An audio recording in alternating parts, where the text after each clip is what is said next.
Buen día. Hoy martes 23 de septiembre del año 2025.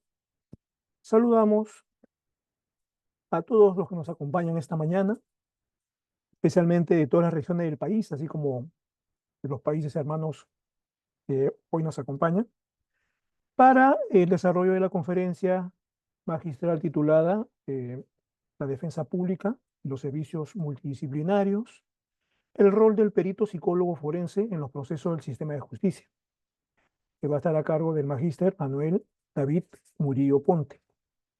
Cabe indicar que la presente conferencia es la conferencia inaugural del curso especializado Acceso a la Justicia y el rol de la defensa pública, versión 2025, edición número 2. Actividad académica que está dirigida a cecilistas y estudiantes de Derecho de universidades a nivel nacional. Cabe indicar que este curso inició el día de ayer y culminará el viernes 3 de octubre, por lo cual invitamos pues, a quienes estén interesados en llevar a que se inscriban aún. Respecto a nuestro expositor, eh, el doctor es licenciado en psicología por la Universidad de San Martín de Porres en el año 1997, maestro en psicología jurídica y forense por la Universidad Inca Garcilaso de la Vega en el año 2014, especialista en psicología forense por la Universidad de las Peruanas en 2014 también, con acreditación para evaluación del daño psíquico por la Universidad Nacional Mayor de San Marcos y la Escuela del Ministerio Público en el año 2015. Es docente de posgrado de la segunda especialidad en psicología forense y criminología en la Universidad Nacional Federico Villarreal desde el año 2014 a la actualidad. También es docente de posgrado de la segunda especialidad en psicología forense, jurídica y forense y de la maestría en psicología jurídica forense y peritajes psicológicos de la Universidad Continental desde el año 2023 a la actualidad. Docente de posgrado de la segunda especialidad en psicología forense y criminal de la Universidad Nacional Hermilo Valdizán de Huánuco durante los años 2014, 2016 y en el presente año. Asimismo, docente de posgrado del curso de especialización en psicología jurídica y forense de la Universidad de Ciencias Aplicadas UPC en el presente año. Actualmente se desempeña como psicólogo forense de la Dirección Distrital de Defensa Pública y Acceso a la Justicia de Lima Sur. Eh, Bien, entonces, sin más, vamos a dar inicio ya a la presente conferencia, que tendrá una duración de 60 minutos, luego de la cual pues, los participantes podrán realizar las preguntas correspondientes por el lapso de 30 minutos adicionales. Entonces, damos la bienvenida y dejamos en el uso de la palabra al expositor. Adelante, doctor. Bien, permítame primero agradecer en esta oportunidad pues a la Dirección General de Defensa Pública y Acceso a la Justicia y a la Dirección de Servicios Multidisciplinarios por el tema de la invitación a mi persona para poder disertar y conversar sobre un tema bastante interesante. Eh, y bueno, bastante emocionado pues por el tema, digamos, de poder compartir con personas que están en el tema pues, de estudio de derecho, con el tema de ciclistas y demás personas. Justamente hay que entender pues, que la psicología y el derecho tienen un vínculo, una relación bastante cercana en ese sentido, ¿no? Digamos, yo lo denomino así como una relación hasta simbiótica. Se necesitan mutuamente y como producto de ello, pues surge justamente lo que conocemos como psicología jurídica, ¿no? En ese contexto. Entonces, vamos a iniciar la presente conferencia. El PPT, por favor. O lo proyecto yo, si gusta, no sé. Sí, doctor, de preferencia usted mismo Ok, ok, para que tenga entonces los ya. ojos. Sí. Está bien, listo, ya. No hay problema.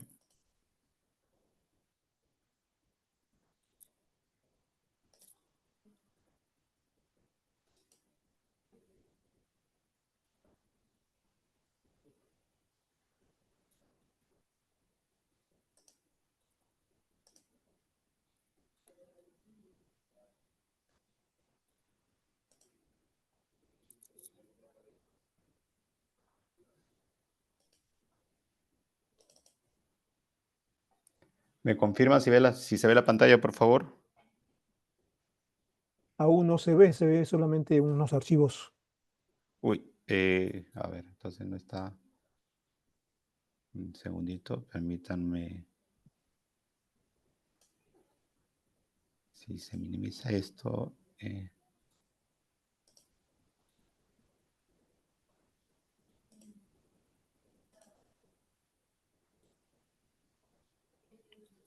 ¿Aún no se ve? No. De repente entrando al WhatsApp, donde envió el archivo, A ver, lo puede abrir. sí, sí, vamos a ver esto.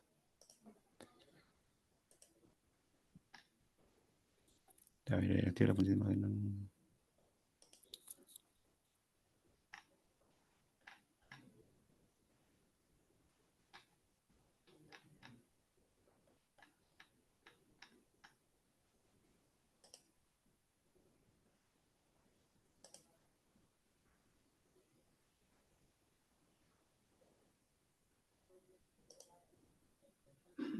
¿Me confirman, por favor? Aún no, doctor, no está abierto. Cristian, ¿puedes ayudar de Doctor repente? Murillo, ¿puede en la opción de compartir volver a hacer clic y seleccionar las diapositivas? A ver. Que vuelve a entrar a compartir. Ya, a ver, entonces vamos a hacerlo de un segundo de nuevo.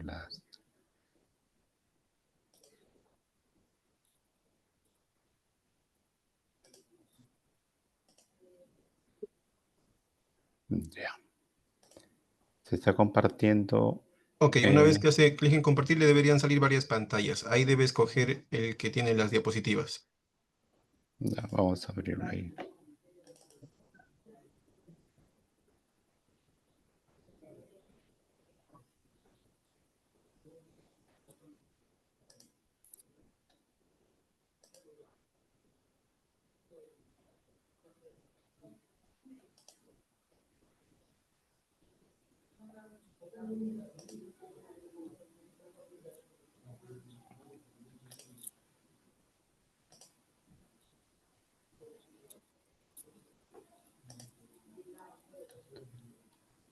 Según yo lo estoy compartiendo, pero se ve.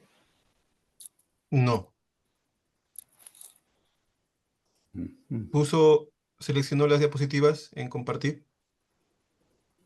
Sí, sino que no me aparece en la opción, en la ventana. Porque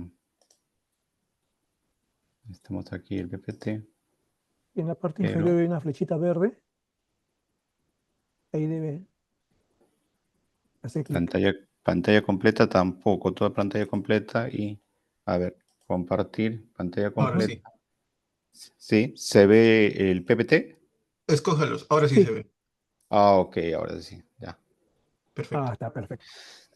Ahora sí, bueno, con la disculpa del caso por temas tecnológicos, tal vez por ahí, vamos a iniciar la presente conferencia en relación pues al tema del rol del perito psicólogo forense en los procesos del sistema de justicia, ¿correcto? En ese sentido, para poder un poco tener el contexto de los puntos, los temas que vamos a desarrollar, hemos considerado pues 6 puntos importantes para el desarrollo de la presente conferencia. La primera, para ir un poco en la línea pues de conocer lo que es la psicología forense y la diferencia que puede y que existe, ¿no? Porque hay a veces confusión con la psicología criminal y también con la psicología jurídica. Eh, Se confunde, a veces consideran que es lo mismo y en la práctica pues no lo es. Entonces hay que hacer primero pues el tema de la diferencia y luego conceptualizar lo que es la psicología forense como tal. El segundo punto, perfil del psicólogo forense.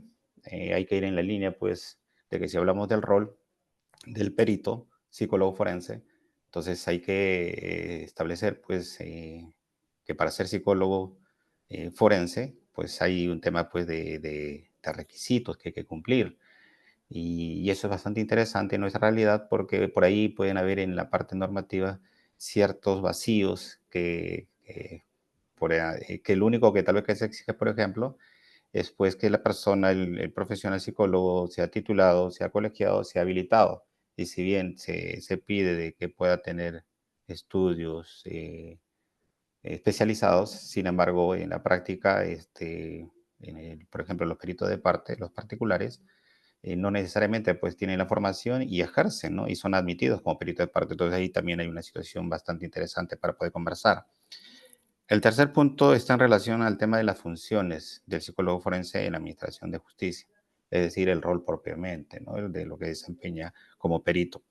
El cuarto punto, la evaluación psicológica forense en los diferentes contextos judiciales. Eh, Definitivamente, pues tal vez lo que se conoce habitualmente es el contexto penal, sin embargo, no es la única. Podemos estar en el contexto familia, en el contexto civil, en el contexto laboral también, por ejemplo, ¿no? Entonces vamos a conversar sobre ello. El quinto está en relación al tema de la metodología científica en las evaluaciones psicológicas forenses. Ese es un punto sumamente importante, recordando pues que los informes psicológicos forenses o los informes periciales psicológicos pues tienen la condición, la calidad de medio probatorio y por lo tanto desde ese punto de vista pues tiene que conocerse todo lo que tenga que ver con el tema de esa metodología, ¿no? Que nos permite desarrollar la evaluación psicológica forense y se exige pues que tiene que estar ajustada a criterios científicos. Entonces hay que conversar sobre ello.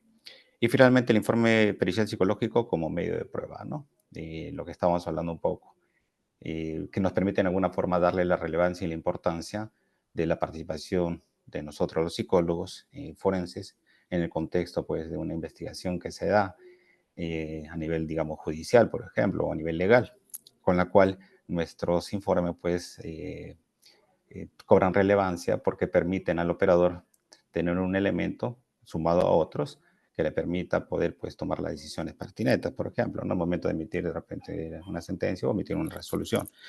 Entonces, son 6 puntos que consideramos sumamente importantes, interesantes para poder desarrollar en lo que corresponde pues a este tema sobre el rol del perito psicólogo forense en los procesos del sistema de justicia.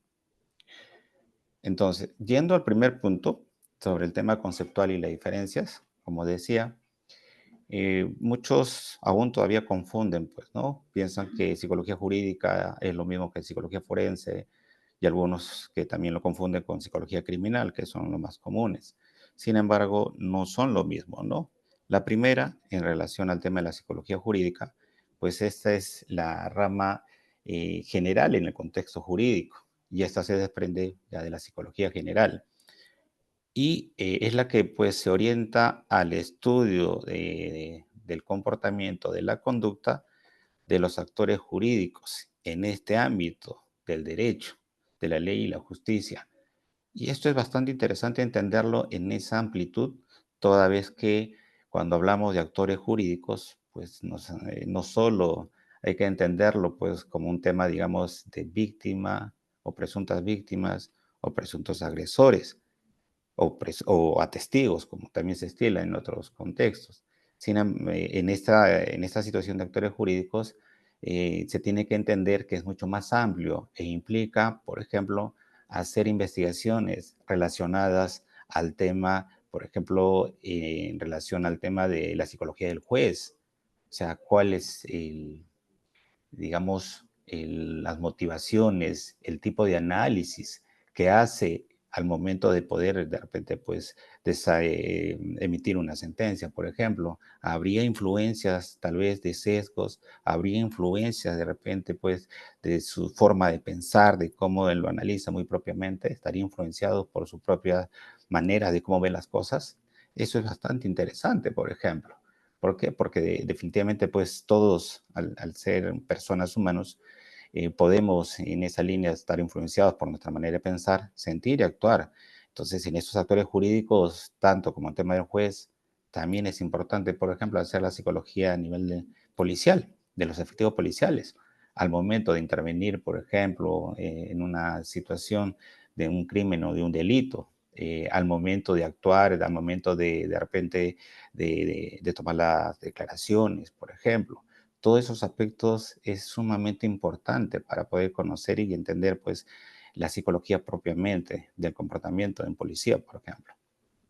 Y en ese sentido, hasta la de nosotros, hacer pues toda una investigación sobre la psicología de los psicólogos forenses. Sería bastante interesante ver, ¿no? En las cuestiones de cómo podemos estar influenciados solamente por nuestra formación profesional, nuestros conocimientos, solamente por nuestra experticia, o de repente pues hay aspectos que ya marcan y orientan, direccionan nuestra forma de actuar. Por eso es que se habla pues de los famosos sesgos, por ejemplo. Entonces, en ese sentido, cuando se habla de la psicología jurídica, que es la que engloba al resto de la psicología dentro del contexto jurídico, definitivamente, pues en esa amplitud se orienta más al desarrollo de investigaciones de los actores jurídicos, ¿no? Investigaciones relacionadas al comportamiento de estos actores jurídicos en este ámbito del derecho, la ley y la justicia. En cambio, la psicología criminal, tan igual como la psicología forense, ambas, como decíamos, se desprenden de lo que corresponde, pues, de la psicología jurídica, ¿correcto? Pero, ¿cuál es la diferencia, pues, entre lo que es la psicología criminal con la psicología forense? Para el tema de la psicología criminal, pues, hay que ir en la línea de entender que se orienta al estudio de los fenómenos psicológicos implicados en la criminalidad. Y por ahí, pues, nos puede surgir una pregunta. Entonces, ¿un crimen y un delito son diferentes? En esencia, sí. Desde el punto de vista puede entender contextos, pero al final, como tema de resultados, donde pues se transgrede el tema, digamos, una norma jurídica, definitivamente no.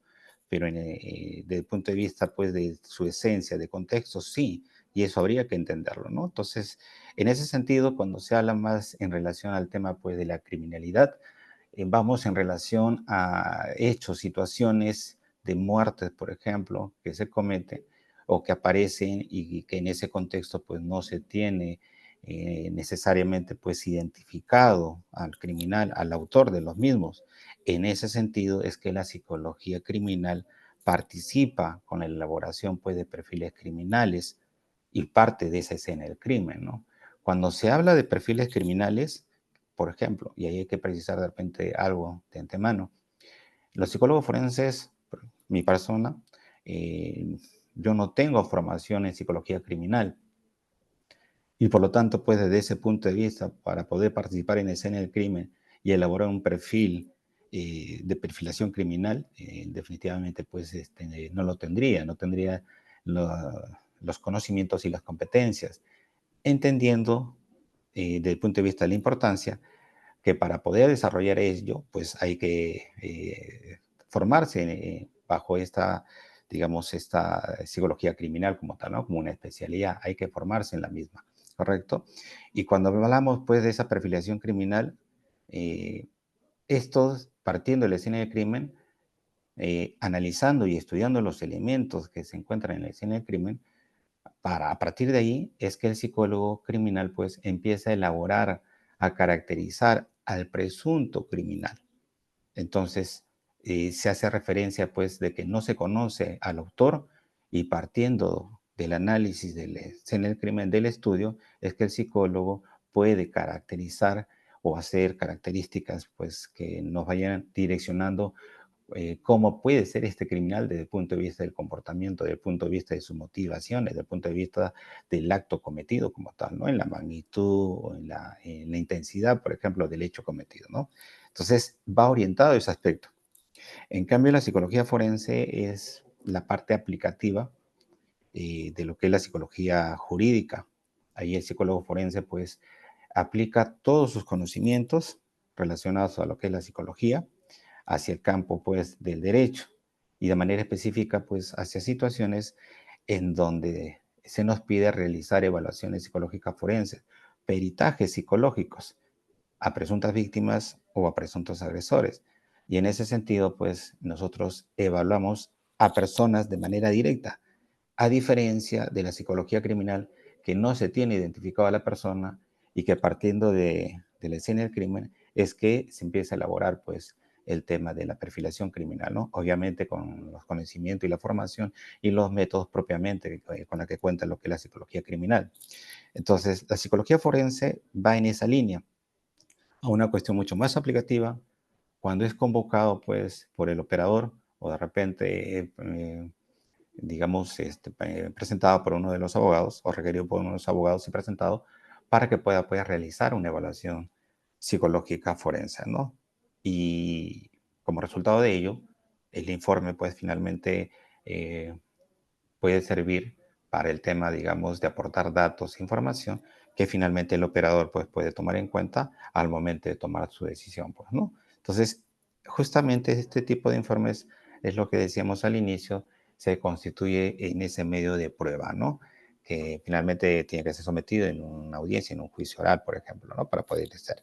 Entonces, dicho esto, hay diferencias en cada uno de ellos, no son los mismos, y por lo tanto, en este contexto de lo que estamos hablando, como psicólogo forense, pues es la parte aplicativa donde el psicólogo interviene cuando es llamado, solicitado para poder realizar el tema de las evaluaciones, ya sea a presuntas víctimas o a presuntos agresores.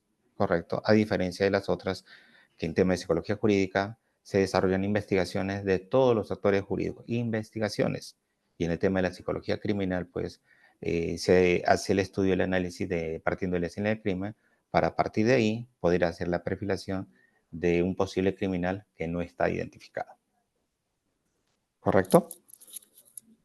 A ver, seguimos avanzando. Ahora, en esa situación de diferencias también es algo importante porque actualmente pues en las universidades se están dictando especialidades, se están dictando maestrías y muchas veces los juntan o muchas veces lo equiparan y allí creo que hay un error, ¿no? Desde el punto de vista de la denominación, porque hay que entender la diferencia.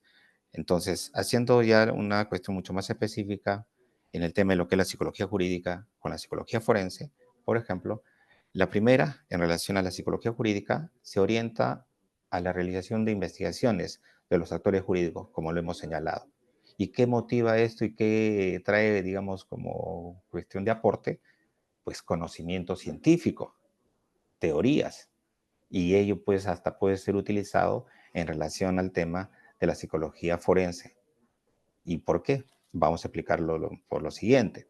En cambio, la psicología forense, esta pues está orientada en casos específicos y a la evaluación de presuntas víctimas y presuntos agresores, como lo estamos mencionando.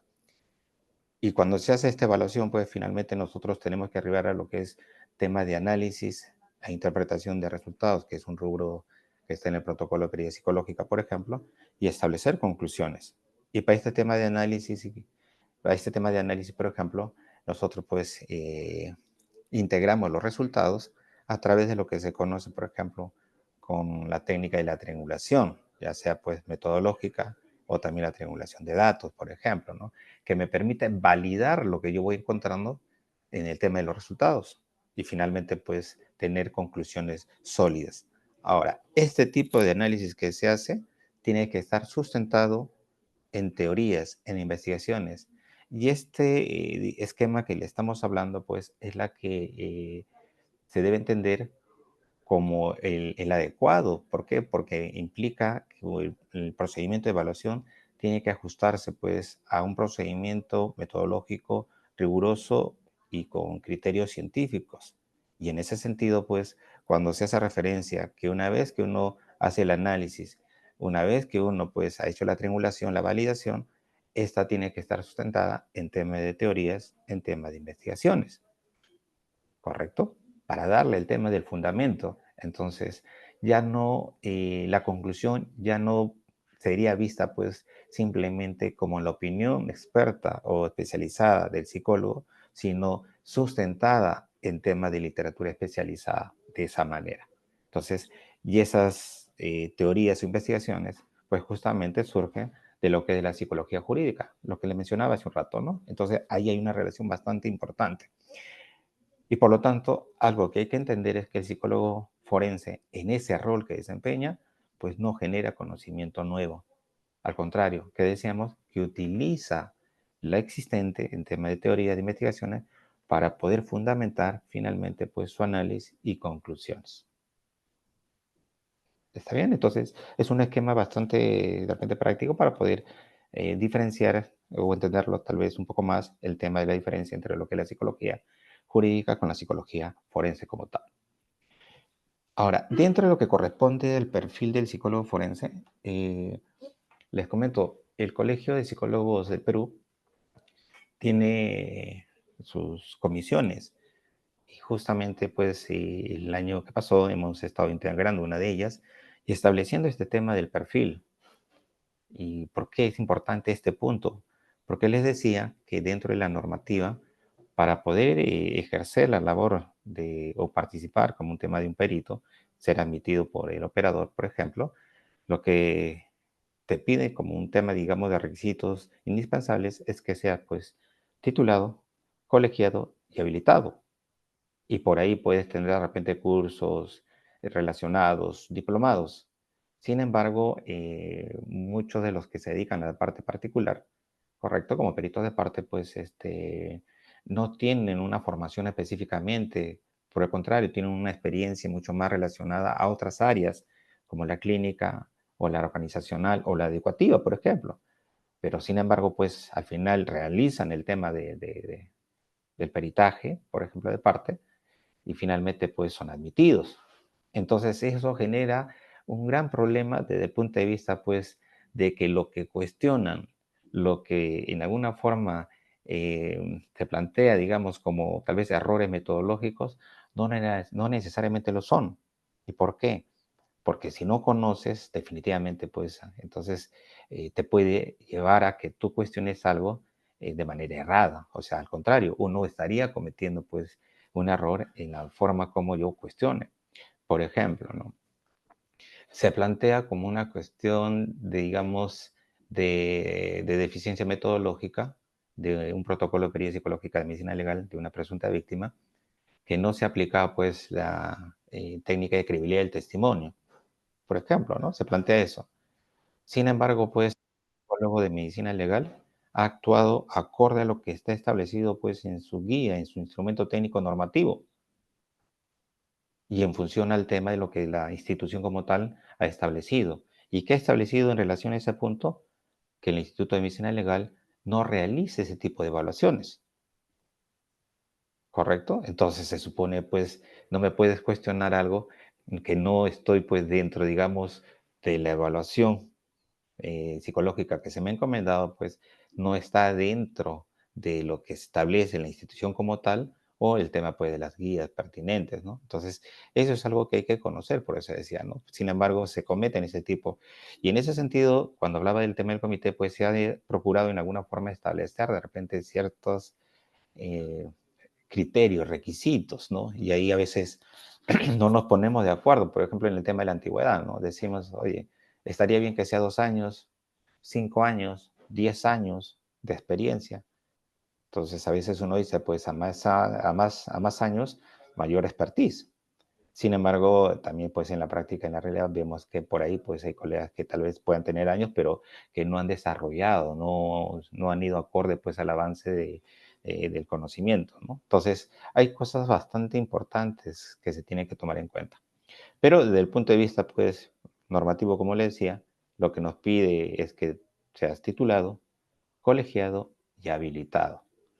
¿Correcto? Y este tema de la habitación, por ejemplo, ahora es, pues, se exige mucho más. Antes tal vez no era tomado en cuenta y se han llevado pues a situaciones de quejas o denuncias ante el Tribunal de Honor, por ejemplo, a colegas psicólogos justamente por haber hecho una evaluación y no estar habilitados como tal, o sea, no haber hecho el pago correspondiente pues al colegio, ¿no? Que le permite estar habilitado. Ese es un punto bastante importante y que ahora los psicólogos tienen en cuenta, ¿no? Medicina legal ahora exige cada 3 meses que los profesionales psicólogos puedan pues, presentar su constancia de habilitación, porque esa es la duración que tienen, ¿no? La de 3 meses. Entonces, en esa línea se procura en alguna forma ahora ante los cuestionamientos, definitivamente pues tener todo en orden, ¿no? Que permita en alguna forma no tener cuestionamientos que se nos pueda hacer. Por ejemplo, quien habla, yo enero, los primeros días, sí o sí, siempre pago y procuro en enero por lo menos pues no estar de vacaciones para no estar en una situación de realizar algo y no estar habilitado porque eso ocurre, ¿correcto? Ahora, contar con estudios de especialidad en psicología forense. Eso es algo que también pues tiene que sí o sí la persona tener. Entonces, en ese sentido, eh, contar con, ahora existen en muchas universidades con programas de especialización. Entonces, por lo tanto, pues hay que estudiar y hay que tener el título de especialista y estar registrado en el Colegio de Psicólogos como especialistas. Eso es algo también sumamente importante. Estudio de posgrado, vinculado, relacionado. Cuando hablamos de vinculado, tiene que estar en el contexto de la psicología forense o también en el contexto pues, de lo clínico en relaciones, por ejemplo, al tema de psicopatologías, ¿no? Que muchas veces pues, las personas que podemos evaluar en ese contexto pueden presentar pues, situaciones, digamos, de ciertas alteraciones, trastornos o tal vez pues una predisposición a simular cosas, ¿no? Entonces, en ese sentido, el tema de estudio de especialidad es algo que sí o sí debe contar pues el psicólogo forense como tal dentro de su formación, ¿correcto? Entonces, diplomados, cursos especializados, segunda especialidad, maestrías, doctorados, todo aquello que permita hacer ver que frente a ustedes está pues un profesional que, que se actualiza, que se capacita y tiene todas las credenciales necesarias desde el punto de vista académico, ¿correcto? Entonces, pero también hay algo bastante importante y es que no solo pues es tema de psicología como tema de conocimiento, sino hay que tener pues el tema también de conocimiento en el tema legal, en el tema normativo, importante, y entender esto pues que en la línea de lo que es la psicología jurídica y la psicología forense, finalmente pues hay una estrecha relación, un vínculo entre lo que es el derecho y la psicología como tal, ¿correcto? Entonces, simplemente para recordar, ¿cuál es esa relación, ese vínculo? Pues la psicología y el derecho, ambos estudian, tienen como objeto de estudio a la persona, ¿correcto? Pero el derecho lo estudia pues para establecer normas, leyes que permita esa interacción pues social adecuada. Y lo que es la psicología va en la línea pues de estudiar, entender el comportamiento y desde ese punto de vista de entender el comportamiento, dar el conocimiento necesario al derecho para que pueda entender la naturaleza de la conducta humana y en función de eso, pues aplicar el tema o elaborar y desarrollar el tema de las leyes y las normas. Entonces, uno tiene que conocer, tenemos que manejar temas de plenarios, tenemos que manejar temas de casaciones, por ejemplo, conocer el tema de la ley, la 30364, indispensable, ¿sí? Y todas las modificatorias o anexos que hayan generado posterior. Entonces, si no se conoce eso, no se sabe eso, entonces definitivamente pues, podemos caer en errores, por ejemplo, ¿no? Contar con la experiencia en el campo, les decía, se plantean algunos que pueden ser 3 años, algunos plantean 5 años, y por ahora, pues, mientras que de repente no se establezca, desde el punto de vista del colegio de psicólogos me refiero, porque a nivel de instituciones, cuando pues, se convoca concurso, sí plantean ahí, pues, ¿no? Como un parámetro de requisito en temas de tiempo, ¿no? Para poder ingresar a la institución. Sin embargo, creo que debe haber el ente rector en alguna forma, como el colegio de psicólogos, por lo menos sacar las normativas necesarias que permita pues establecer eso, por ejemplo, ¿no? Entonces yo considero, por lo menos en esa línea, que el mínimo 3 años, ¿no? En esa línea estamos, ¿correcto? Capacidad de observación y análisis. Aquí ya vamos con cuestiones mucho más funcionales. Algo que debemos los psicólogos forenses de repente hacernos como un tema de análisis es qué cualidades, qué habilidades tenemos nosotros cuando o requerimos nosotros para poder desarrollar una evaluación, porque definitivamente pues el contexto de las evaluaciones es sumamente complejo en psicología forense y la complejidad se da, por ejemplo, y eso está en un artículo de Chuburúa en relación al tema pues, de la evaluación psicológica forense versus la evaluación clínica. ¿Y qué nos plantea pues, en ese artículo que en la práctica se ve? Que las personas a quienes evaluamos, pues un primer elemento a considerar es que no vienen necesariamente pues, de manera voluntaria, a diferencia que cuando van de repente y buscan ayuda en un hospital, en un centro de salud, o un psicólogo clínico ahí, porque necesitan pues ayuda frente al problema que tienen. En cambio acá no. Nadie busca estar inmerso en una situación, ya sea de delito o de una demanda. Y por lo tanto, pues puede haber situaciones de simulación, sobre simulación o actitudes orientadas pues a mostrar una imagen positiva de sí mismo. Y eso puede pues en alguna forma, si no tenemos la habilidad de observación, la habilidad de poder analizar, definitivamente podemos caer en esa situación y tomar, ¿no? Un ejemplo que podemos cometer como un tema de error los psicólogos en ese sentido, por decirlo así. Evalúa una persona que está denunciando pues violencia psicológica. Y esa persona dentro de su narrativa, cuando se le pregunta, pues sí, ¿cómo está usted? ¿Cómo se encuentra? Refiere que está depresivo, ¿correcto? Entonces, y si yo simplemente basándome en lo que dice la persona, pues voy y concluyo, primero en el análisis, inserto y digo, no, la persona refirió estar depresiva. Y en mis conclusiones establezco que esta persona pues tiene afectación psicológica y un indicador sería la depresión. Imagínense, solamente porque la persona lo dijo, eso pues es un error metodológico, porque no sería sustentable. Entonces hay que tener mucho cuidado. Entonces en esa línea es bastante importante poder manejar pues temas de capacidades, ¿no? El de observación, de análisis, las habilidades de comunicación, la oralidad y la objetividad, la imparcialidad, entre otros, ¿no? Nuestro comportamiento tiene que ajustarse, por ejemplo, al Código de Ética del Colegio Psicólogo de Perú, que son principios basados, por ejemplo, en principios de la Asociación de Psicología Americana, ¿no? Que tiene que ver con el actuar ideal, con el respeto a la persona y a los derechos humanos. Entonces, eso es algo que tenemos que tener siempre en cuenta en las evaluaciones psicológicas forenses y por lo tanto como tema de capacidad en este perfil psicológico del forense, ¿no? Que estamos estableciendo.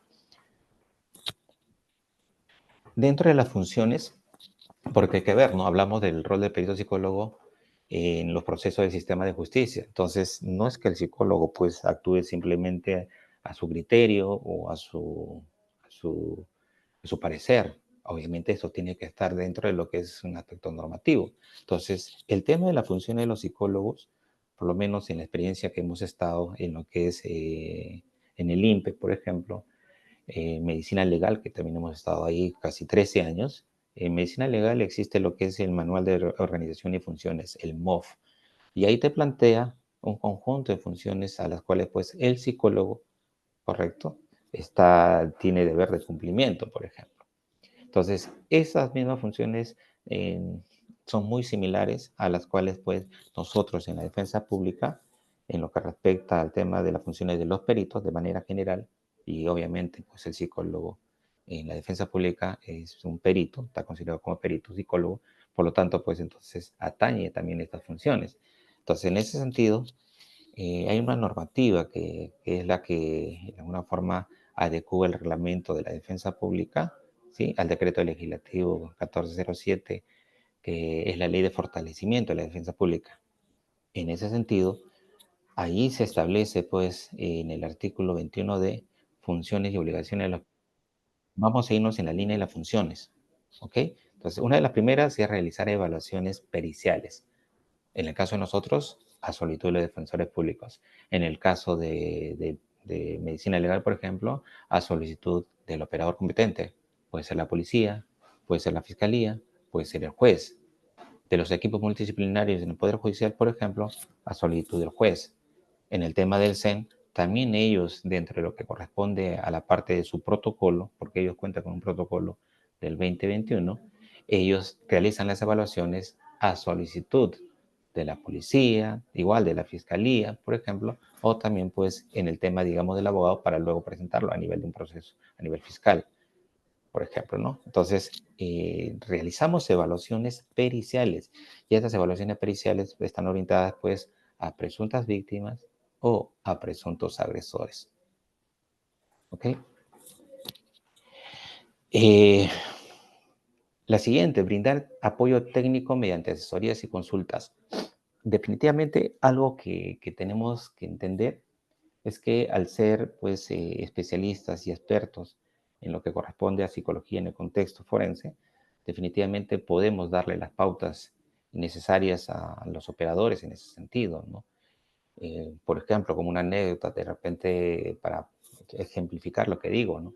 En una ocasión, Estamos en un tema para audiencia y una fiscal pues me pregunta, por ejemplo, ¿no? Y en el tema de retrasos mentales, eso, ¿cómo se cura? Entonces, ahí hay un error conceptual. ¿Por qué? Porque el tema de los retrasos mentales no son enfermedades, ¿correcto? Y al no ser enfermedades, pues no tienen una cura. Lo que se busca es desarrollar el máximo potencial de acuerdo a la capacidad que tiene de esa persona en función de esa condición. Entonces, por eso le decía, ¿no? Ese tema de poder orientar y asesorar. ¿Por qué? Porque definitivamente las situaciones de condiciones y capacidad de una persona puede ser bastante importante al momento pues, de poder valorar una conducta, por ejemplo. ¿Me entiende? Entonces, este tema pues, de asesorías y consultas es sumamente importante y lo hacen todos los colegas de los que están en este contexto jurídico. Medicina legal, PJ, CEN y también nosotros en ese aspecto. ¿Okay? La otra, concurrir a juzgados, tribunales y fiscalías para ratificaciones. Esa es una labor sumamente importante y que de repente aquí pues sería interesante hacer una diferencia entre lo que es el Código de Procedimientos Penales del anterior con el nuevo Código Procesal Penal, porque hay una diferencia significativa. Para el código anterior, este tema pues de las ratificaciones muchas veces se convertía en una mera formalidad. ¿Y por qué era una mera formalidad? Porque era citado, tú ibas y habían preguntas, una pregunta elemental, ¿se ratifica en contenido y firma? Sí. ¿Tiene usted algo más que agregar? No. Listo. Entonces, muchas situaciones, muchos casos, no había mayor complejidad. Y recordemos que cuando no hay mayor complejidad, puedo habituarme a una situación pues, de confort. Y eso pues no es pertinente. Con el Código Procesal Penal, el nuevo Código Procesal Penal, que así ha sido llamado en su momento, pues está el tema de los juicios orales. Y por lo tanto todo se sustenta en un juicio oral. Y en ese sentido, pues ya estas ratificaciones pues llevan el hecho de que el psicólogo ya no puede ir con una situación meramente pues a responder eso, sino tiene que ir preparado, conociendo o recordando pues el caso y todo el procedimiento que ha hecho para poder sustentarlo en esa línea. Entonces, desde ese punto de vista, pues es importante.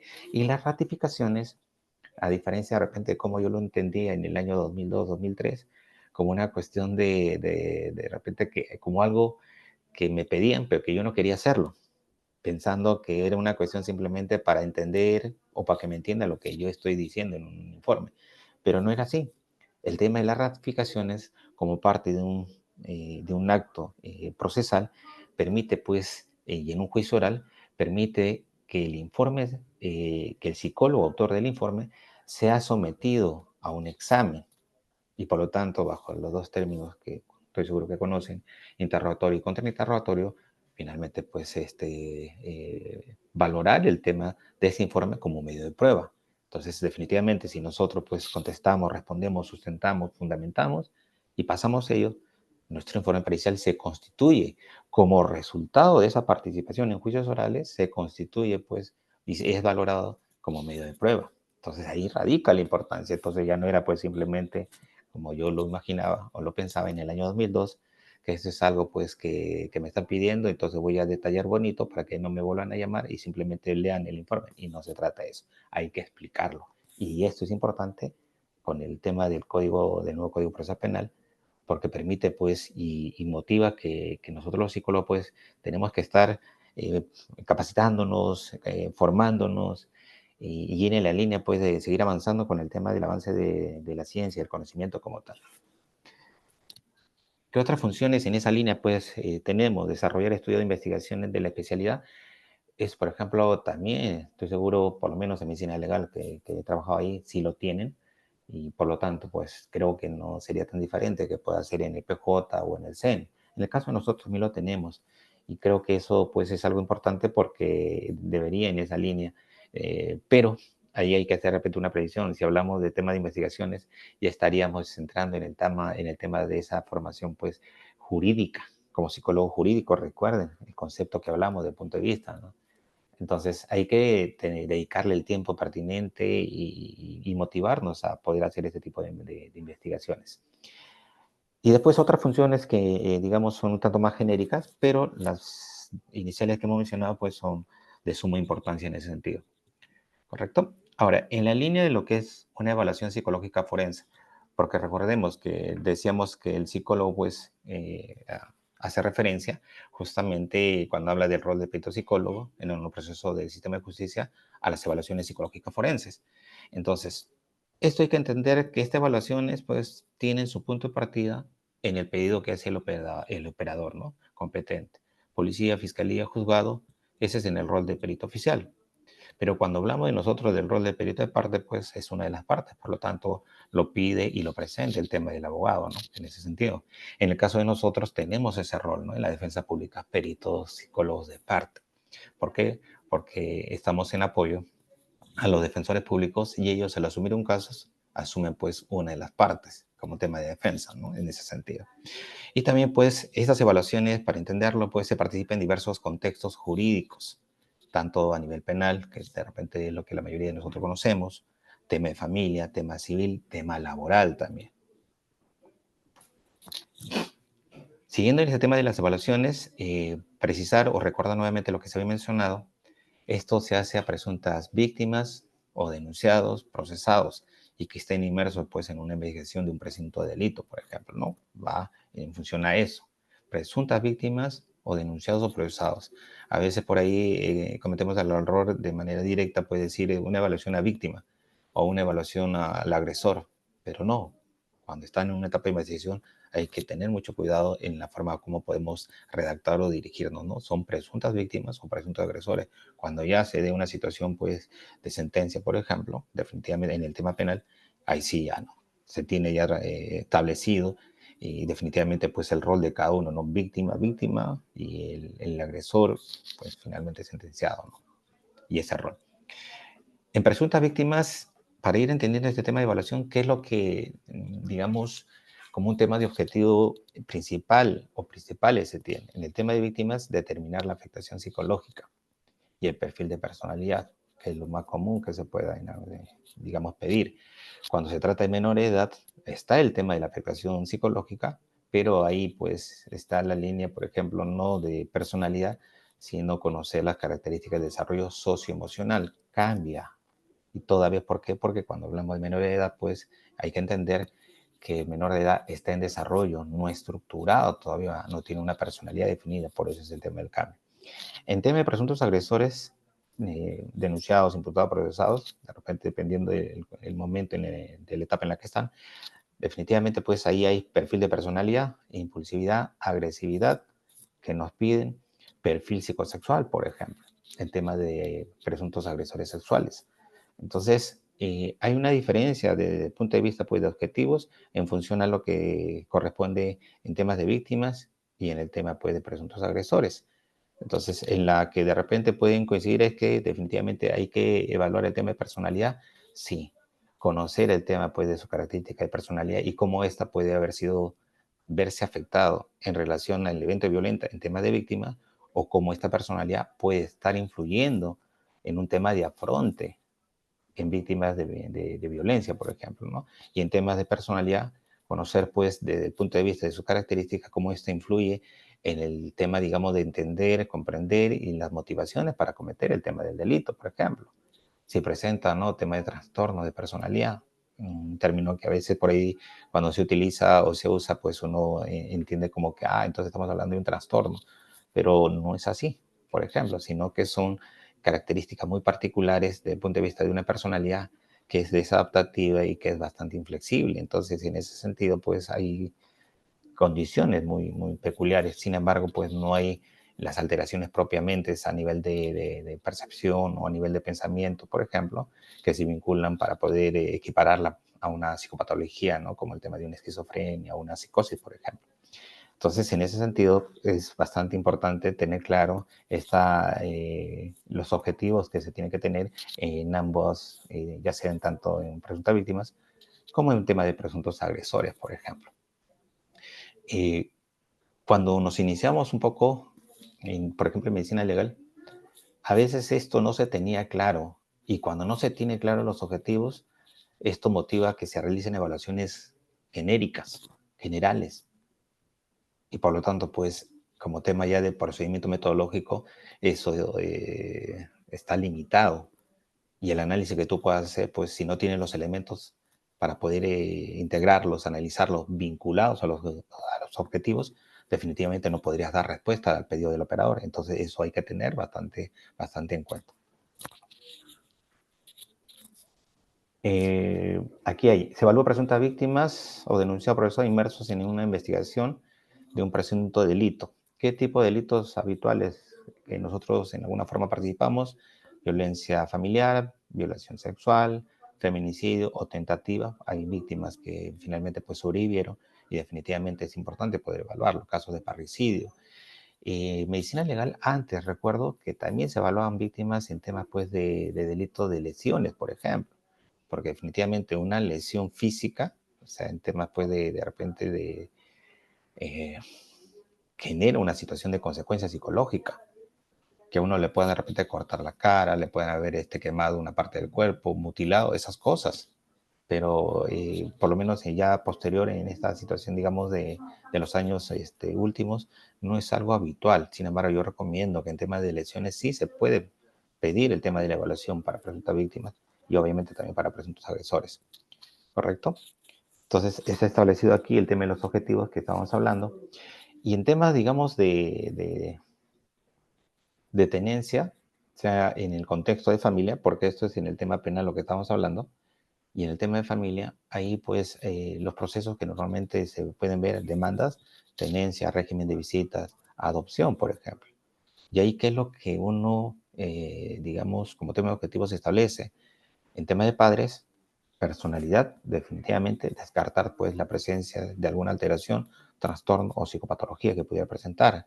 El tema de las competencias parentales, es decir, las capacidades, habilidades que pueda tener los padres para poder pues criar, para poder en alguna forma darle un adecuado desarrollo al tema de los hijos. Entonces, en ese sentido, es sumamente importante esta variable como tema de objetivo, ¿no?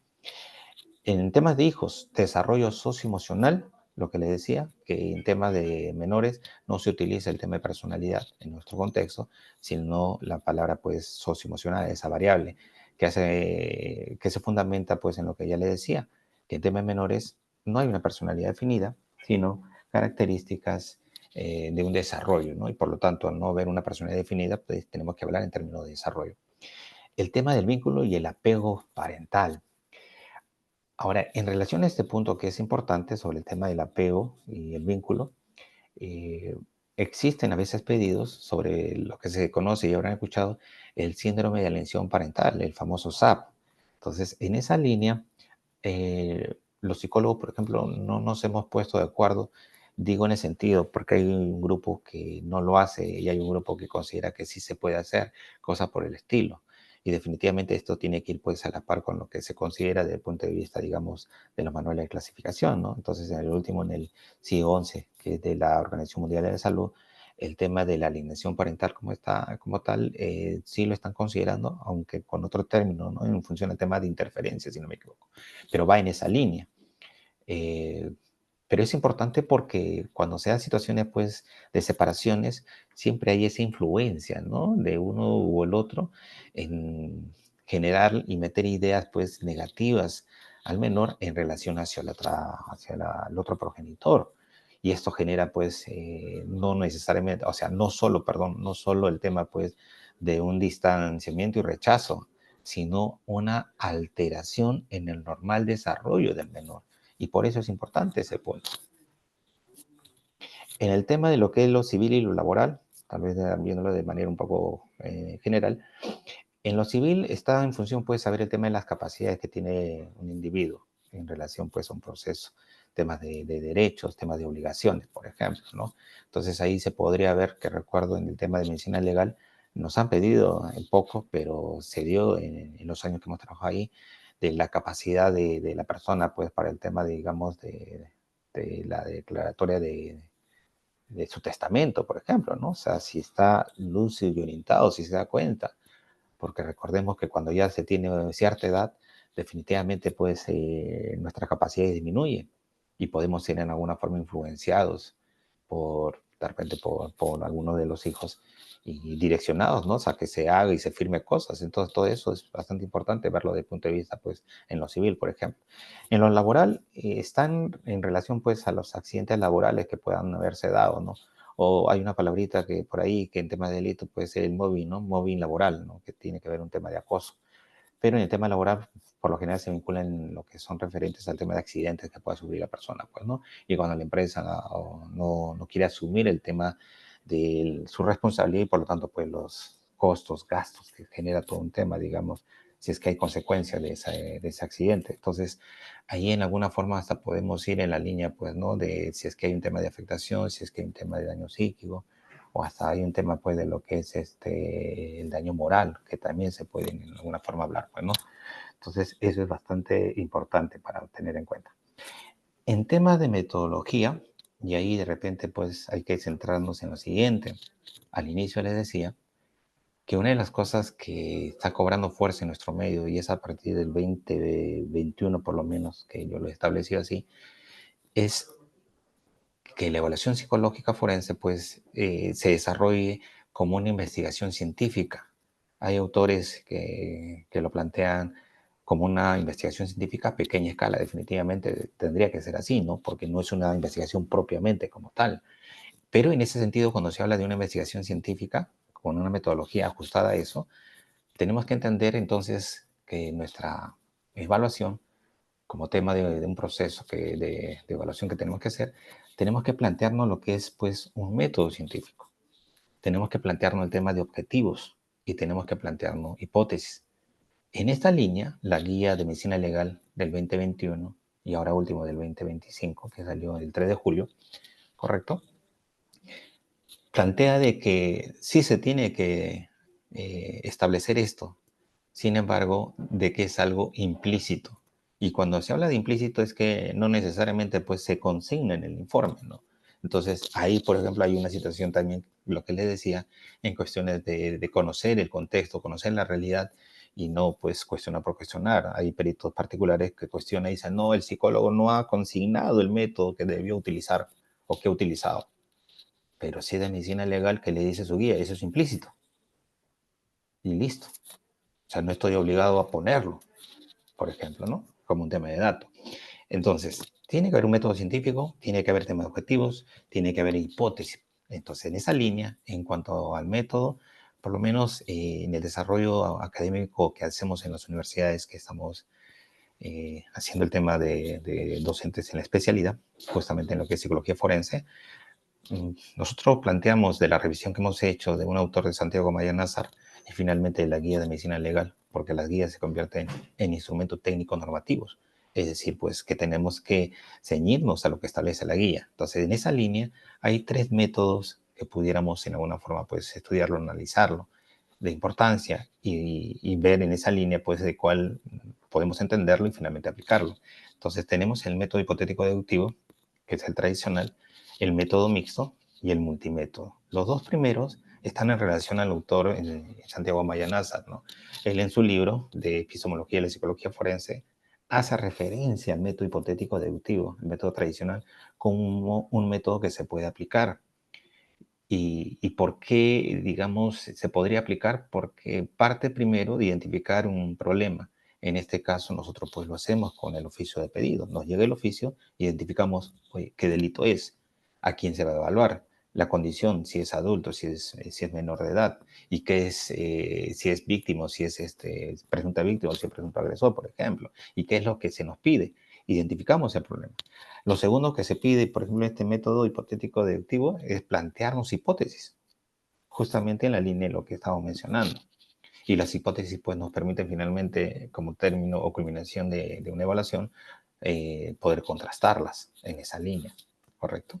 Y una vez que se hace el tema del planteamiento de las hipótesis, se va pues al tema de la experimentación, que para el contexto forense nosotros no hacemos experimentación, que sería la evaluación propiamente, con todos los pasos, procesos que se tienen que seguir y con la aplicación pues, de técnicas e instrumentos y la revisión de documentos complementarios importantes. Entonces, eso es algo que se tiene que entender así. Y finalmente, pues, se analizan los resultados a la luz de las teorías a la luz de las investigaciones existentes para poder fundamentar y decir, ok, lo que yo estoy encontrando como tema de resultado final, sí, pues se sustenta, guarda relación con la teoría tal, con las investigaciones tales. Entonces va en esa línea, por ejemplo, el método hipotético deductivo. Sin embargo, Amaya, sin negar eso, lo primero, él saca un artículo en el 2021 y hace referencia al método mixto, con un diseño paralelo convergente. Entonces, para poder precisarlo, él lo describe de esta manera. El tema, pues, del mixto hace referencia a dos procedimientos o a dos métodos, como también algunos lo denominan, lo cualitativo y lo cuantitativo, ¿correcto? Entonces, en lo cualitativo, pues, hace referencia a que ahí se emplea la observación de conductas, de entrevista psicológica forense y la revisión de repente pues, de carpeta fiscal, de expediente judicial, por ejemplo. Y en lo cuantitativo, ahí pues ubicaríamos el tema de los test psicométricos. Y cuando se habla de diseño paralelo convergente es que los dos finalmente van en paralelo, pero finalmente convergen en un punto, que para el caso de nosotros pues sería en el análisis e interpretación de resultados. Y a través de la triangulación metodológica podemos pues nosotros validar si el resultado del método cualitativo se corrobora con el resultado del método cuantitativo. Ya eso nosotros pues es lo que llamamos finalmente pues la validez a través de la triangulación metodológica. Entonces, ese es un método que lo plantea, Santiago Maya Nazar en ese artículo. La guía de medicina legal habla de multimétodo, multifuente y multidimensión. Pero en la guía, la última, ha agregado también otros métodos. Creo que en la línea que sí es importante ver de que no necesariamente pues lo que estamos hablando sean los únicos, sino que pueden haber otros y que va a depender pues del conocimiento experto del profesional, el manejo que tenga y finalmente pues la explicación que pueda dar fundamentada y que finalmente le permite desarrollar la evaluación. Entonces, en esa línea no necesariamente pues hay un solo método de investigación o un método científico para el tema de una evaluación psicológica forense. Pueden haber varias. ¿Correcto? Entonces, a eso se refiere el tema de multimétodo, por ejemplo. Objetivos son las que van a orientar y direccionar el tema de la evaluación. Las hipótesis son respuestas tentativas que nosotros pues planteamos, pero las hipótesis no son producto de lo que yo creo, de lo que me parece. Esto va en la línea de lo que yo conozco sobre el tema pues del caso, la parte de la literatura especializada en relación a ese caso. Sobre delitos sexuales tengo que conocer, sobre el tema de víctimas tengo que conocer, sobre el tema de presuntos agresores o agresores del agresor sexual tengo que conocer. Entonces la literatura me da una información y a partir de esa información es que se plantean las hipótesis alternativas. Pero como también lo plantean, no solo pues hay que plantear las alternativas, sino la nula, porque toda investigación puedes obtener un resultado esperado o puedes obtener otro resultado. Entonces hay que ir en esa línea. En el tema de metodología, la guía de medicina legal te habla pues de fases y que uno puede hacerlo en función a eso, ¿no? Que no, al contrario, creo que como instrumento técnico normativo está bien y es pertinente. Y te da pues 7 fases que están en alguna forma, digamos, establecidas, en las cuales cada una de ellas pues tiene una actividad específica que hay que desarrollar, ¿no? Y por lo tanto, pues como tema, digamos, de un proceso metodológico, definitivamente eso es bastante adecuado, pertinente. Pero también hay una propuesta que Santiago Maya Nazar hacía en su libro de 13 pasos, que es bastante interesante, que no necesariamente pues dista en relación al tema de lo de medicina legal. De repente aquí está mucho más específico y por puntos, en cambio el otro está por fases, y cada fase puede contener cada uno de estos, sí, definitivamente sí. Estos 13 pasos que pueden verse como algo complejo, definitivamente, o sea, no necesariamente puede serlo, pero sí hay situaciones que pueden generar, pues, complejidades para el tema, digamos, de poder realizarlo. Por ejemplo, la número 2, revisar expedientes y documentos. En medicina legal, contexto que conocemos por haber trabajado ahí y con alumnos que trabajan en Poder Judicial, en el CEN, es bastante complicado por la cuestión de demanda y los tiempos para poder evaluar. No se tiene. Entonces es bien difícil que sea. Sin embargo, pues ahora se exige, ¿no? Porque en temas de ratificaciones, una de las preguntas que van a hacer pues al perito psicólogo cuando está en audiencia, en juicio oral, es, ¿y usted revisó la carpeta fiscal, revisó el expediente. Y si decimos que no, entonces, ¿en base a qué usted pues está desarrollando todo su proceso de evaluación? Nos puede llevar a una situación bastante especial. ¿Correcto? Entonces, hay 13 pasos que es bastante interesante.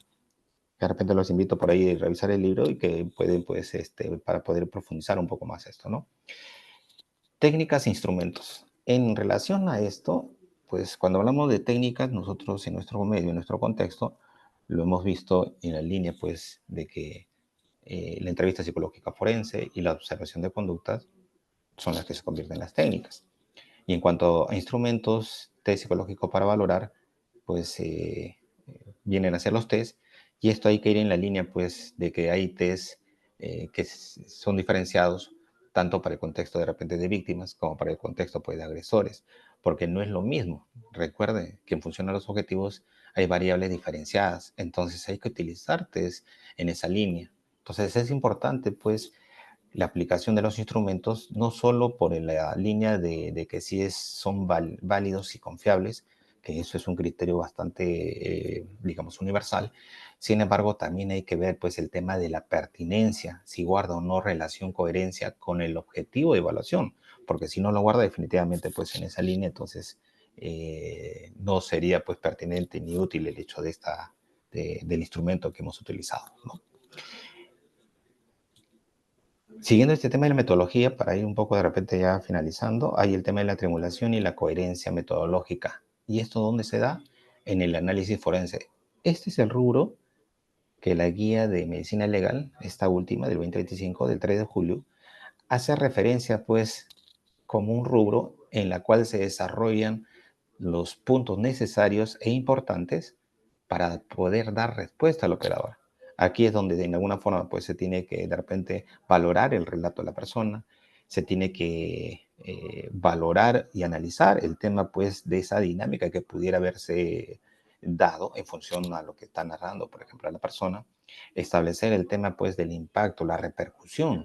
Ahí desarrollamos todo lo que tenga que ver con el tema de la afectación psicológica, por ejemplo, y en sus diferentes pues ahora dimensiones. Son 4 actualmente de acuerdo a la última guía. Y el tema de las condiciones de vulnerabilidad en función pues a la persona que hemos evaluado. Ahora, este tema de la metodología y este punto de análisis forense, también hay que precisar, está en relación a lo que estamos comentando, a la guía, decimos, y esa guía, hay que entenderlo, hay que precisarlo, hay que entenderlo así, es exclusivamente para víctimas, no es para agresores, ¿correcto? Sin embargo, ¿qué es lo que sí se puede hacer? Es aplicarlo, pero no necesariamente desde el punto de vista netamente del contenido, sino desde el punto de vista de cómo es que se plantea el proceso metodológico de evaluación.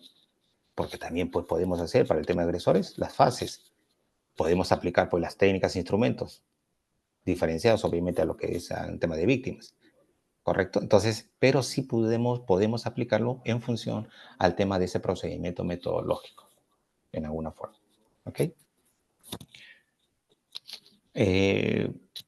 En relación al tema del informe de nosotros como medio de prueba, si a uno le preguntaran, pues, ¿y por qué decimos que el informe pericial psicológico, por ejemplo, en el caso de la defensa pública, puede ser un medio de prueba? La primera respuesta que tiene que ir es porque la normativa, por ejemplo, lo señala así, ¿no? Y lo tenemos en el tema, pues, de la ley, la 30364, cuando hace mención al tema o el término, pues, de valor probatorio, ¿correcto? Tienen esa condición de un medio de valor probatorio. Y por lo tanto, en ese sentido, pues entonces la norma lo establece. Pero para que pueda ser catalogado como medio de prueba, como le decía, no es pues simplemente porque la norma lo dice. Hay que irnos en la línea pues de cómo se ha desarrollado esa evaluación. Definitivamente, el proceso, la metodología, el planteamiento de métodos, objetivos, hipótesis. Porque si no se ha hecho eso, definitivamente pues entonces, por más que la norma lo diga, si no cumple con los criterios exigidos, que se ajuste un procedimiento metodológico con criterios científicos, definitivamente pues no, así de simple. También hay que entender pues que puede ser un medio de prueba, ¿por qué? porque quien lo realiza finalmente pues es un especialista, un experto en psicología forense. Y ahí es importante el tema de las credenciales que hacíamos referencia, ¿no? En ese sentido, de nuestra formación, de nuestras competencias, desde el punto de vista, ¿no?, de los estudios que tenemos en ese aspecto.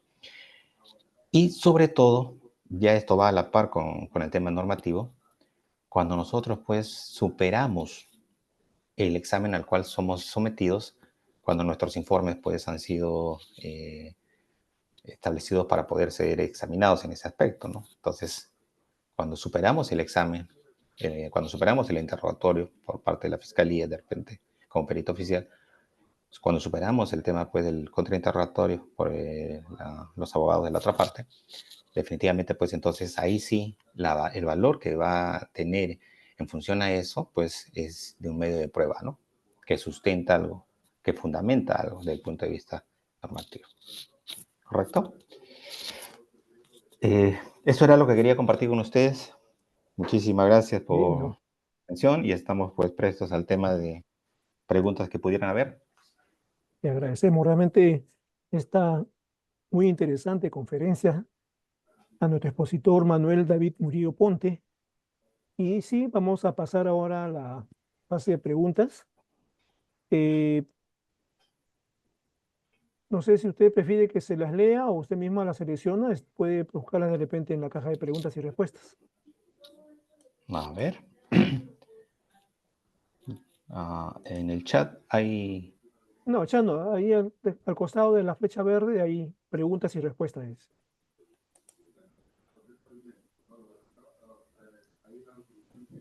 ¿Lo ubica? La flecha verde, sí, nueva función, dice ahí. Así es. Dice Pero preguntas y respuestas. en todo caso, si puede levantar de repente o aperturar su micrófono, ¿no podría? Yo lo leo entonces, ¿eh? Lo voy a Ya, leer. listo, ya, listo, listo. Dice, ¿a partir de qué edad se puede peritar a un niño? ¿Y cuál es la edad límite para peritar? Correcto, excelente pregunta y que permite precisar lo siguiente. Cuando se hicieron las guías de medicina legal del 2013, hubo una discusión al respecto. ¿Podemos nosotros establecer, o sea, una edad límite para poder realizar la evaluación? Considerando de que el desarrollo, pues, no necesariamente es igual en todos. Entonces, desde ese punto de vista, pues, no se estableció una edad. Lo que sí se ha establecido es que el menor tenga por lo menos un lenguaje entendible, básico, que se puede expresar para a partir de ahí poder nosotros pues ir valorando un poco lo que refiere. Entonces no se ha establecido un tema de edad límite, sino se ha establecido como condición que pueda pues tener un lenguaje básico, elemental, pero entendible. Correcto. La siguiente pregunta dice, ¿existe la figura del abogado forense? Excelente pregunta y decía, porque es primera vez que escucho ese término. A ver, existe algo curioso que me lleva a mí un poco en la línea de, en las especialidades, en algunas universidades, hay doctores y doctoras, abogados, algunos fiscales, jueces también. Y obviamente, pues, algunos tienen estudios de psicología y obviamente están en el tema también de derecho, ejerciendo. Entonces, no sé qué tanto puedan funcionarse eso. Creo que como término propiamente no habría, pero por lo menos en el contexto de nosotros no lo he visto, no lo he leído, no tengo información. Pero creo que definitivamente, pues, si se tienen los dos, o sea, en el tema de una formación en psicología y con el tema, pues, de estudios de derecho y ser abogado finalmente, creo que es un plus, ¿no? Para un tema de participar en todo un proceso de investigación, por ejemplo. Yo creo que hay ayuda en ese sentido, ¿no? Pero como tal en rótulo, por lo menos en nuestro contexto, es primera vez que lo escucho. Bien, doctor. Dice, cuando una investigación fiscal ha sido archivada y aún se mantienen las medidas de protección, ¿se puede solicitar al juzgado evaluación psicológica forense a fin de variar o dejar sin efecto medidas de protección? A ver, en el tema de las medidas de protección, de lo que nosotros conocemos y estamos en ese medio, eh, quien otorga la medida de protección es el juzgado de familia, ¿correcto? Y en función a eso, luego todos los actuados, pues, lo eleva el tema de fiscalía para el proceso penal o la investigación penal en ese sentido. Y muchas veces es en el tema de la fiscalía penal en donde tal vez los casos, en términos simples, se caen. Y se caen justamente porque desde el punto de vista de tal vez del informe pericial psicológico, no tienen los elementos pues necesarios desde el punto de vista metodológico que lo sustenten, que lo amparen. Entonces se puede dar esa situación. Ahora, que eso en alguna forma pueda regresar y de repente pues a nivel de juzgado nuevamente se pueda pedir, no sé, yo creo que no, tendría que hacerse todo un tema de nueva denuncia y cosas por el estilo. Por lo menos va en esa línea, ¿no? De lo que, digamos, nosotros manejamos como tema de información en este contexto. Doctor, la siguiente dice, ¿qué diferencia existe entre una pericia de parte y una pericia de los trabajadores del Estado? No debería existir ninguna, porque ambos, al ser psicólogos, expertos, especialistas, deben pues ir en la línea de manejar una misma estructura, ¿correcto? Y por lo tanto en esa línea pues ir considerar lo que señala como tema de contenido del informe de acuerdo al Código Procesal Penal, de acuerdo a las guías que cuentan las instituciones como Medicina Legal, por ejemplo, el CEN que cuenta su protocolo. Entonces en esa línea no habría ninguna situación de diferencia, no debería haberla. Y obviamente si se hace con una metodología ajustada, pues no, con criterios científicos. Lo que ocurre de repente es en otra situación, en otro contexto que tiene que ver con lo que es pues las metapericias, ¿no? Que ahí sí se está haciendo un poco más la situación, digamos, más frecuente, y ahí habría una diferencia en el punto pues de que el perito de parte lo que hace es revisar y analizar el procedimiento metodológico que ha realizado el perito oficial, y en ese sentido pues empieza y desarrolla el tema de sus cuestionamientos para finalmente concluir pues de que la pericia revisada, analizada, no tiene sustento metodológico pertinente para poder pues establecer sus conclusiones o a las conclusiones a las cuales ha arribado, ¿no? En ese contexto sí habría una situación probable de diferencia, pero después en una evaluación de usuario de personas, o sea, no tendría que verla, ninguno, no tendría que verla. Bien. La siguiente dice, ¿por qué en el Perú se quiere imponer el método de la escuela de Girona? ¿Acaso no es más exacto y acorde a la verdad las pruebas forenses científicas? ¿Por qué basaste solo en exámenes de memoria? Interesante. Cuando hacemos el tema pues del examen de memoria, eso se vincula con una evaluación en relación al tema de credibilidad del testimonio, ¿no? Temas de memoria. Pero hay que de repente ahí precisar lo siguiente, o sea, en lo que es en nuestro país, en nuestra realidad, el tema de credibilidad del testimonio, y lo mencionaba al inicio como un ejemplo, no se desarrolla en nuestro medio. El Instituto de Medicina Legal y Ciencia Forense, o sea, Medicina Legal, estableció que era una evaluación pues que no se realizaba. Y uno de los fundamentos en su momento del año 2012, 13 y luego 15 es que señala que carece pues de sustento, ¿no? Lo cual de repente nosotros pues, no necesariamente estamos de acuerdo. Sin embargo, en esa línea, definitivamente, pues, si está establecido así, entonces es algo que no se realiza.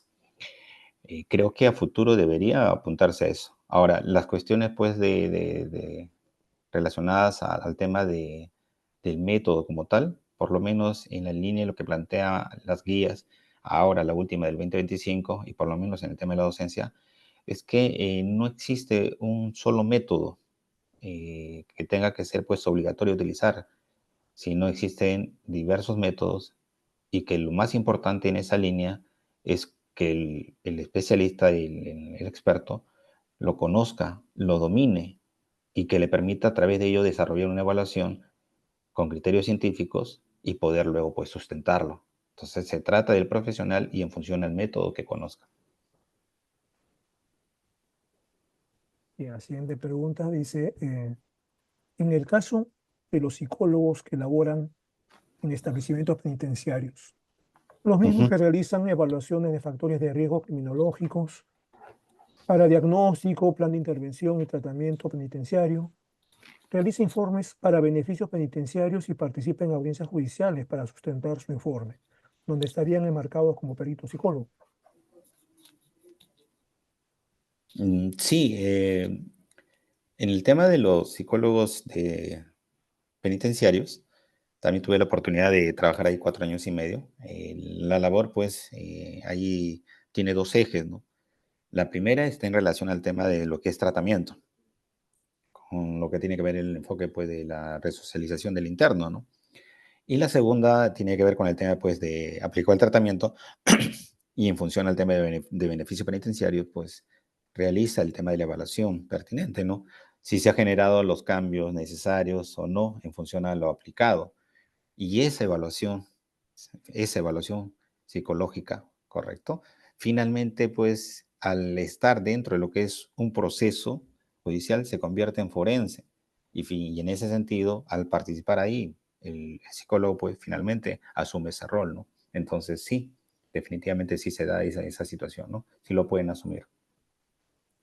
Bien, el siguiente dice, ¿qué nos podría decir de las metapericias, sobre todo su procedencia en fases iniciales de la investigación penal? Eh, a ver, en relación al tema de la metapericia, tenemos un libro de Ángela Tapias del 2021, La Metapericia. Bastante interesante desde el punto de vista, pues, de análisis de cómo se ha desarrollado el tema de la metapericia y finalmente, pues, hacia dónde debe apuntar el tema de la metapericia. Entonces, en términos simples, por lo menos a nuestro entender, la metapericia debe ser entendida como un procedimiento que permite, pues, validar un informe pericial ya hecho en ese sentido de una persona. Validarlo desde el punto de vista, pues, de procedimientos metodológicos, no en función al tema de poder cambiar resultados en función a la persona. Me explico. Si la pericia oficial señala de que la persona presenta afectación, pues no es pertinente, no es correcto de que el psicólogo perito de parte, pues, al hacer su metapericia, establezca de que de acuerdo a lo revisado, a lo analizado, pues la persona evaluada no presenta afectación psicológica. No puede hacer eso. Entonces, en esa línea, entendiéndolo así, definitivamente pues hay que corregir cosas que se están haciendo. Hay dos principios para el tema de la metapericia. Lo establece en el tema de España, en su guía de buenas prácticas, por ejemplo, del 2019 y ahora último del 2023, si no me equivoco. Lo establece en el tema del libro de Ángela Tapia también, y es dos criterios bastante importantes. La primera, no se puede opinar ni descalificar ni calificar hacia una valoración del colega que hizo la evaluación. No se puede cambiar el tema, pues, perdón, no se puede emitir una opinión de la persona evaluada, toda vez que nosotros no la hemos evaluado. Y nuestro código de ética establece de manera puntual, así como la guía de la estructura de los informes psicológicos del Colegio Psicólogo de Perú, también lo establece. Para poder nosotros pronunciarnos sobre alguien, tenemos que haber evaluado, si no, no corresponde en ese sentido. Entonces, tomando lo primero, lo dicho, que como una técnica que permite validar el procedimiento metodológico, es pertinente. Por lo menos lo consideramos nosotros en ese sentido.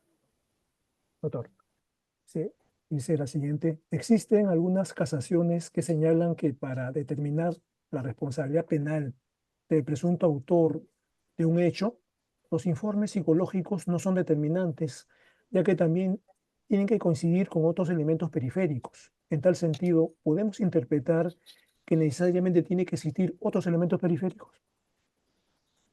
Totalmente de acuerdo. El informe psicológico como tal, como medio de prueba, es no es el todo. Entonces, definitivamente, pues, ser tomado como único elemento probatorio, yo creo que limitaría mucho, ¿no? Y cuestionaría mucho finalmente el tema de la, digamos, de la sentencia a la cual se puede emitir, ¿no?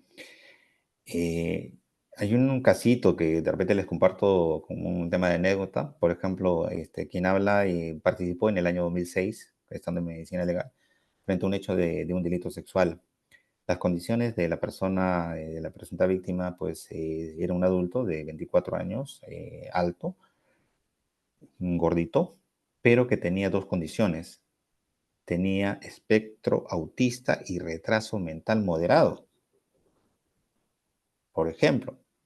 Entonces, cuando se me llama a mí, porque eso fue en Huaral, yo estoy en Huacho, pero me llaman a mí un poco por la consideración de repente del tema de experiencia, se le explicó al fiscal que si se podría hacer una evaluación, porque ahí todavía no existían las guías, sería pues una evaluación orientada netamente a la observación de conducta y las conclusiones deberían ir en términos de posibilidades si es que se obtuviera alguna información. Y eso era difícil, ¿por qué? Porque nuevamente la presunta víctima pues al tener la condición de espectro autista era ecolálico. Entonces tú lo veías, entraba, se movía y le decías, hola, hola, repetía. Entonces, tú no puedes establecer una comunicación porque no te va a responder, no te va a contestar. Entonces, en esa línea simplemente era observación de conducta.